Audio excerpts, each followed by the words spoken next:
जब सुनता हूँ खबर कोई किसी मासूम का बेटा मारा गया, किसी बेटी की इज्जत को उतारा गया, किसी को सूली पर लटकाया गया।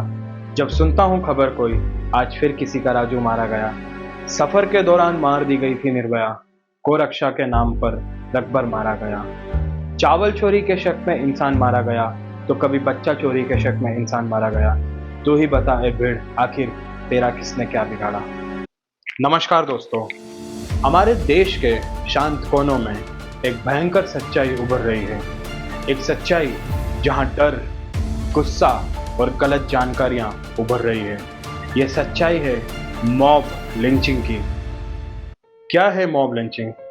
आप में से बहुत सारे लोग इस शब्द को जानते होंगे और हो सकता है कुछ इस शब्द को पहली बार सुन रहे हैं। जब भी अनकंट्रोल लोगों का एक ग्रुप या यूं कहें भीड़ एक किसी भी व्यक्ति को उसके किए गए क्राइम की सजा अपने आप देने निकल जाए, या यूं कहूं कभी कभी सिर्फ कुछ अफवाहों के आधार पर उसे पीट पीट कर उसकी जान ले लेती है, तब हम इसे कहते हैं मॉब लिंचिंग। भीड़ द्वारा हत्या या यूं कहें मॉब लिंचिंग कोई नई घटना नहीं है। हिस्ट्री में इसका इस्तेमाल आतंकवाद को बढ़ाने के लिए किया जाता था। जब भी इस भीड़ के लोगों को गुस्से से और गलतफहमियों के शिकार बनाकर कानून को अपने हाथ में लेने पर विवश करते थे, और जब ये भीड़ एक घातक रूप ले लेती थी तो इसका परिणाम बहुत ही भयंकर होता था। इस भीड़ हत्या के कारण कई निर्दोष, कई मासूम अपनी जान खो दिया करते थे। भीड़ द्वारा हत्या मॉब लिंचिंग के कई कारण हो सकते हैं। कास्ट, धर्म, पॉलिटिक्स या सिर्फ एक अफवाह, और खासकर व्हाट्सएप के एक फर्जी मैसेज से किसी एक निर्दोष को निशाना बना के उस निर्दोष की जान तक जा सकती है। 2018 में भारत में कई राज्यों में बच्चे चोरी होने की खबरें फैल रही थी। इन अफवाहों के कारण कई निर्दोष लोगों की जान गई।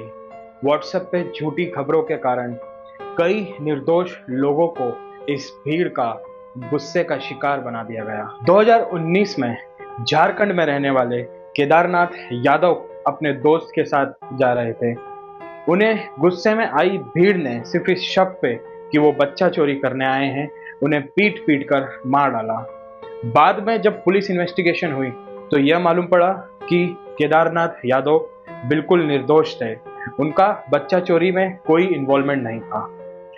2015 में उत्तर प्रदेश के दादरी गांव में रहने वाले अखलाक के घर में एक भीड़ घुस जाती है।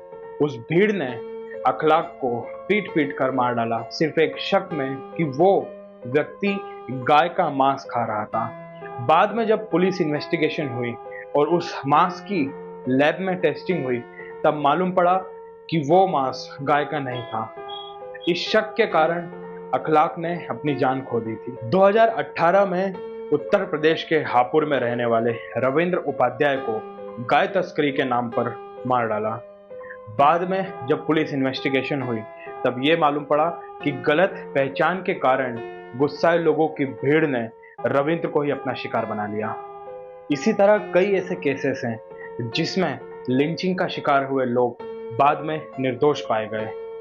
लेकिन समस्या ये है कि आखिर हम इस समस्या का समाधान कैसे पाएं। सबसे पहले आप लोगों को ये समझना चाहिए कि कोई भी खबर, कोई भी मैसेज जब भी वो व्हाट्सएप पे आता है या किसी भी ग्रुप में आता है, तो वह कितना सही है और कितना नहीं।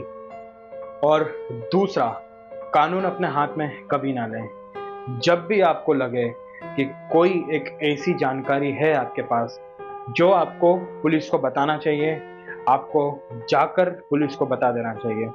अगर आपको लगे कि आपको कोई एक मैसेज ऐसा आया है जो किसी कम्युनिटी को टारगेट कर रहा है, या कोई दंगे या किसी फसाद में फंसा सकता है वो कुछ लोगों को, या किसी की जान जा सकती है उस मैसेज से, तो आप पुलिस को उस मैसेज के बारे में बताइए और उस मैसेज को फॉरवर्ड करने से बिल्कुल बचिए। सरकार और प्रशासन को भी इस दिशा में कुछ सख्त कदम उठाने की जरूरत है, और साथ ही हमें अपने आसपास के लोगों को शिक्षित व जागरूक बनाने की जरूरत है, ताकि कभी भी अगर इस तरह की खबरें फैलें तो उसे वहीं पर रोक दिया जाए। और सबसे इम्पोर्टेंट बात, हमें अपने अंदर इंसानियत और दया बनाए रखनी है।